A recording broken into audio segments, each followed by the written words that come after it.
اضطروا جلال الدين يسألهم ليه يتسمى ذو القرنين؟ لؤلؤ يقول علشان كان بيحكم قرني الأرض، يعني من الشرق للغرب. مرجان يقول أو علشان وصل لكل حتة في الأرض.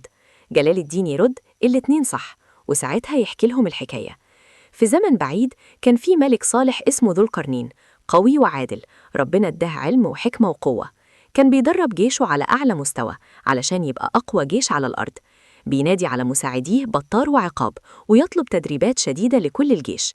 بعد كده يتفقد المصابين ويلاقي اتنين مش لاقيين علاج، يحضر لهم خليط من الأعشاب ويشفوه بأمر ربنا. وكمان رغم إنه ملك كان متواضع، يلبس لبس بسيط، ينزل السوق ويطلب لحمة من الجزار من غير فلوس لو حد فقير.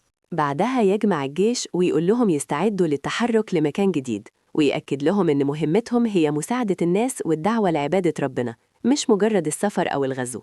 في الطريق يقابلوا قوم تعبانين ومش لاقيين مية، فذو القرنين يعلمهم يحفروا آبار ويطلعوا مية من باطن الأرض، ويقول لهم ما تشكرونيش أنا، اشكروا ربنا.